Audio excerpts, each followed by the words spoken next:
Well, hey, good morning, good afternoon, good evening, wherever you're tuning in across the globe. This is Dave coming to you live today on my Friday 180 interviews. And I'm so honored to have with me a super young lady. Not only is she phenomenal in what she does and what she brings to other people, she's also a fellow veteran. And as you can see, we're both Dawn, red is her favorite color. And she knows on Fridays is remember the troops, remember everyone deployed. So both of us being veterans, this is the thing that, so Friday, hey, if you got shirts out there, you want red, you got red ones and you want to send me one, I'll wear it here on the show. But let me give you a little bit of bio on this young lady. Dawn is from Virginia Beach, Virginia.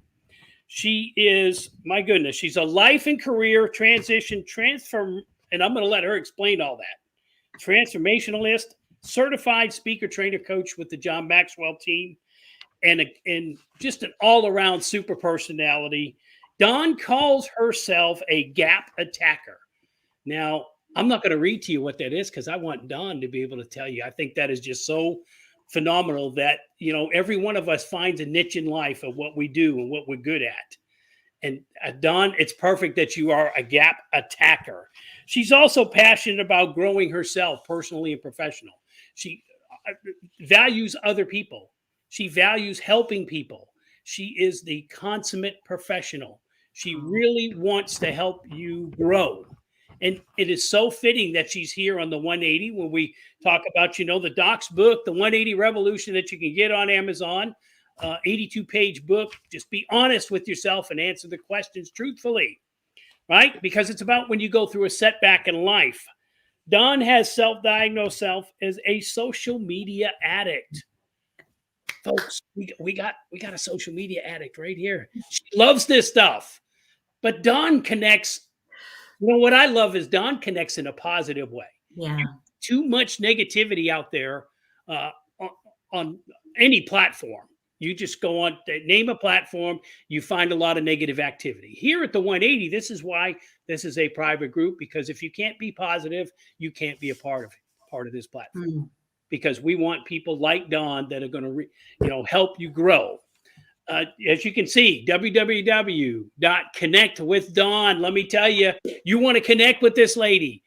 Okay? You want to connect with her. She will help you with any situation that you may be going through. That's why she is a transition transformationalist. I just love that. It's just a lot of tongue tying for me. Spot on, Dave. Dawn has a soft spot for entrepreneurs, women businesses, as she's been self-employed for over 17 years. The Caribbean and Cowboys. Now, I don't know about that cowboy thing. I'm a Patriots fan, But no, like just the rural, getting on that horse. You got to figure. Dawn was raised in the farm country of Iowa. That's right. And I love the Field of Dreams. And one day I'm going to go visit the Field of Dreams in Iowa. She has ventured to Orlando, Florida, Atlanta, Virginia Beach, San Antonio, Texas. And really, she's probably been to more places than she's listed here. I'll guarantee you that. Living. So Dawn, welcome to the show. I am so glad that you've taken time out of your schedule to be here with me today. And so my first question for you today is, what brought you here to the 180 Revolution? Absolutely, Dave. And I appreciate the invite. I certainly do. I was grateful when you had asked me, and it's a great pleasure. You hit the nail on the head. There's so much negativity out there, and I need to hold as much energy and positivity close to my heart as I can, because that's one of my strengths, actually, is energy. And one of my nicknames is Joy on Legs, right? And Sunshine. Right. And then also Killer Miller, because we got to do whatever it takes, and just holding close to that positive energy is super important. So how to go ahead and how do you take adversity that you're experiencing and turn it into your advantage?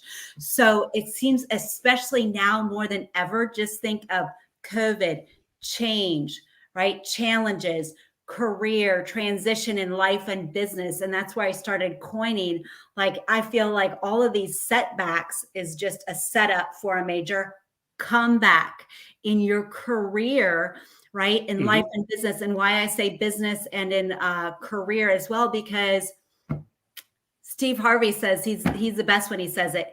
Your career is what you are paid for. Your calling is what you were made for, right? So sometimes, like you were in the military, right? And I'm sure you that takes an individual and passion to do that.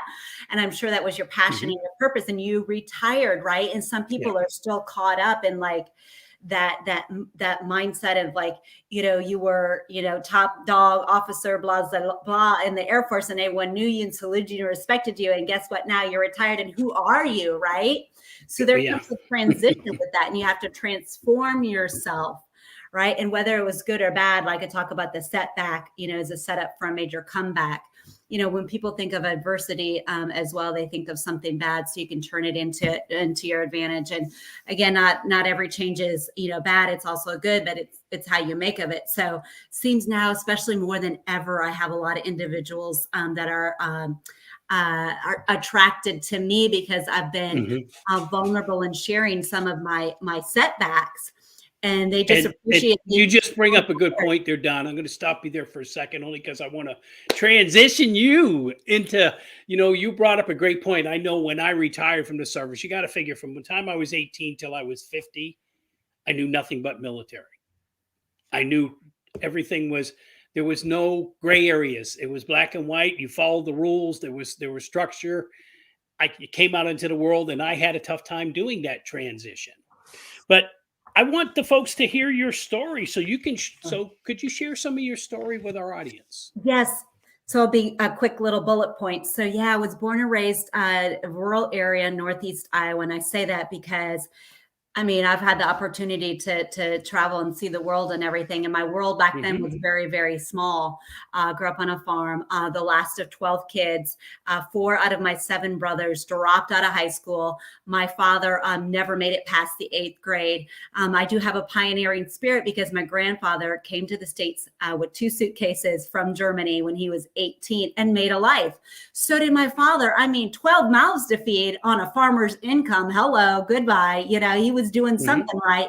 But my mother was like, study, get off the farm, don't marry a farmer. Guess what I did? I studied, I got off the farm, I went to college in Iowa.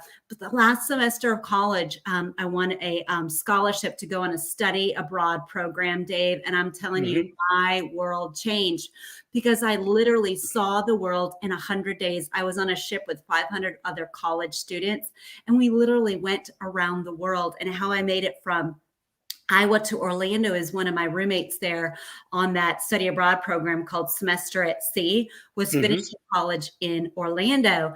And she's like, what do you got in Iowa? I was like, okay. I packed up my 85 Cutlass Supreme and made my way down to Orlando. And, it's like you see the world and you see so much hurt that you really want to change the world, right? And immediately got involved in the nonprofit world, working for the American Red Cross. And some of the timeline is now I didn't do any.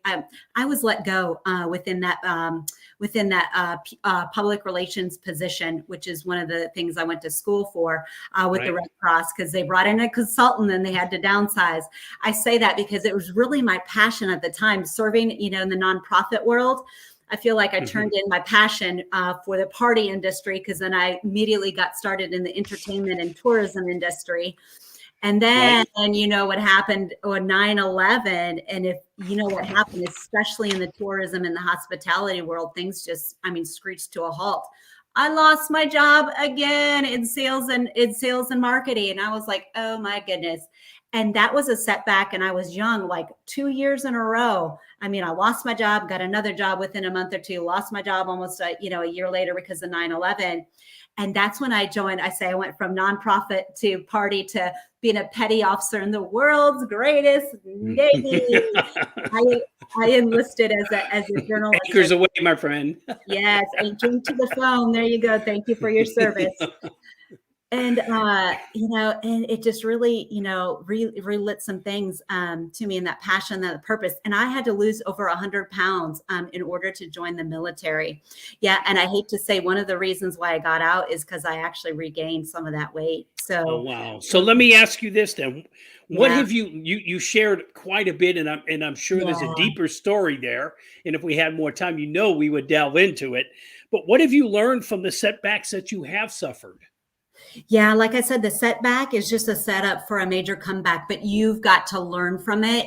You may fail, but that does not make you a failure. Just think if you quit, right? Just think if you quit. Right now, here today, it's been 2.5 years since I've been able to maintain the weight that I have, which honestly, yes. I want to And know your secret. oh I my could use it. God. It's not, you know what the secret is? It's not what you do, it's who you become. And on the Oh, wow. 180revolution.com, they talk about mindset. It's mind over matter, it's mind over platter, right? It's not Oh, I what you love that. do. Mind The over work matter, in, mind over platter. yeah, it's who you become. And I was like, you know what? I'm tired of accepting less than what I deserve. Right. And I Mhm. had to work on me first. And John Maxwell talks about the law of the mirror. Here's what you think of yourself. If you think of yourself as a 7, you'll never outperform your own self-image. So I Yep. didn't think of myself as I do Mhm. now. So Wow. that was a cycle. I lost it. I had a great motivation. And you also need to be growth instead of goal oriented. So the goal initially was, to lose weight and look cute. I was young. I was in my 20s, and like 9/11 happened. I'm going to join the military because my brother was in Mhm. the Navy. Yep. My brother Mhm. was in the Army. I'm going to be just like my brothers and serve. And I get to write articles, as a JO. Sure. And yeah, so look for those patterns. That's really what comes up and what I've learned. And does that pattern, right? That pattern is a cycle. And does that cycle serve you? Yes or no? What does it reveal? Because it will reveal your strengths. Not everybody wants to pack up and move like I did. Iowa to Orlando to Norfolk, Virginia Beach, Virginia, where I'm at now, 17 years ago to serve in the world's greatest Navy. And I copped out, to tell you the truth. I traded in my passion again for a paycheck doing real estate sales. Right. Oh, So, wow. Mhm. yeah. So think about that. Wow. So let me ask you this then. I've heard a lot of different slogans that you have. So you've got to share you have tons of them. It's if I anybody, I'm know. telling you folks, if you follow Dawn, she's got to be the slogan queen for me. If and they're always good ones. They're ones that make you think of what you're going through right now. It's like she said earlier, it's a setback is a setup for something great. And I Yeah. think that's actually a quote in the doc's book too, that he mentions that Oh, as himself, that where he talks about that. But yeah, what would you say is your my book. spiritual slogan, or what's helped Yes. you? What quote has really kind of resonated that's helped you get through all these setbacks? It's like that roller coaster, right? You've gone through the ups and downs and the ebbs and flows. What would you say was the best one that's helped you get through that? Yeah, I was going like this when we were talking, because we were talking about mindset. Hold captive every thought. Hold captive every thought. And then I go on to, is this thought is not serving me. I need to fix my gaze. Like, fix your face, like fix your gaze. Like, the gaze is like just my overall composure. Fix your gaze rather than on the scene, but sorry, instead of the scene, the unseen. Right. And then the scripture where it says, whatever is true, noble, right, pure, Hmm. lovely, whatever is excellent and worthy of praise, think on these things. And when I'm having a negative thought, I'm like, is this true? Yes or no? No. Is this right? Is this honorable? No, that's not the way God sees me. Like, you're big. I don't know how we got off on this with like a conversation around after church one day, and was like, like, my biggest sin, I think, is and no sin is greater than the other, da, da, da, da. But it's like, what if we Hmm. were to live up to the image that God, sees us? That's your biggest sin, is not living up to how God sees you. He wants the best for you. So I really have to challenge my thoughts at times especially when you're going through something. You don't have to stay there. So No, that's for sure. And if you notice that, that is one of the chapters that the doc talks about in his book is the joy in God's promise is Mm, to, and for those out there, whatever spiritual guide guides you, that's the key. Okay. That's to find that spiritual guide, whatever it is for you. And in this case, Don and myself and the doc have found the joy in God's promise when we go through setbacks. So I have to ask you that how can the 180 continue to add value to you? right. I cannot wait for your online course to come up. You said it's coming up this Mm-hmm. week.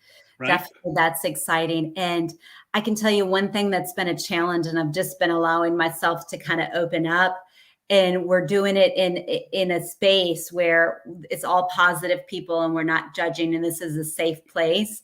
So Mm-hmm. allowing to share your struggles and your setbacks with you, bringing on more individuals because we see their success. And Chris Robinson says, "Here's what it is." Struggle, struggle, struggle, success, struggle, success, a little bit of success, struggle, struggle, right? So That's struggle right. is just Mm-hmm. is the left hand to the right hand of success. Yeah. Wow, I mean, it's so powerful. I know you and I could spend an hour so just having a conversation about struggles and setbacks and how we read in and value to others. So I want to give you that final opportunity for if there's anything you'd like to be able to share with the 180 family here today.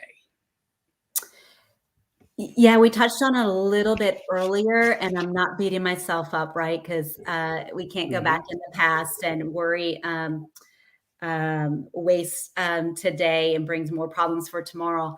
It's give yourself grace, and then also focus on the growth and not the goal.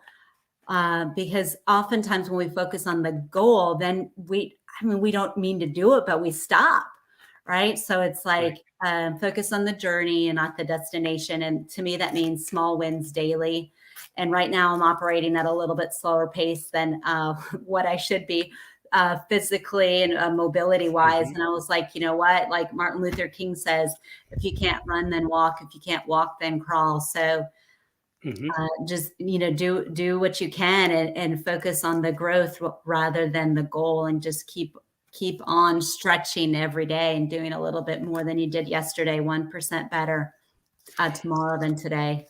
That is fantastic. You know, I use a fireman's ladder analogy when I do this. It's called, every one of us wants to get. At one time, I actually went through a firefighter course when I was part of a chamber. They took us through and let us go through what the firefighters experienced.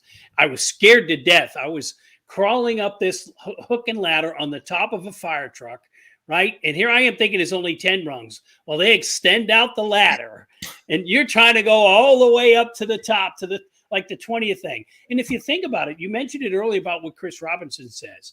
We go through failures, we go through setback, success, setback. It's kind of like every time you try to climb that ladder, somebody may be standing on your fingers and pushing you back down. Do you going to have the resilience to keep reaching and climbing to the end of that top? Now I Yeah. actually do. I actually made it to the end, but boy, I was scared to death. And it's kind of like a setback when you go through something in life. It is a setup for something greater if you're willing to roll up your sleeves, let folks like Don pour into you. They can share. We can share life experiences. So if you're watching this and you've got comments and questions, we can see them. So put them in there, and if you put them in later on, we will go ahead and respond to them. Don, I can't thank you enough, dear, for taking time out of your busy schedule to be with me here today, folks. Next Friday, I have a great guest for you coming on, and Betty Ogio from Uganda. So stay tuned. Don, thank you, my dear. Thank Nothing but the you. best for you. I Ditto. look forward to more and more interaction with you. And thank you for coming on and sharing your story with us today. Thank you, Dave. Bet. Have a great day.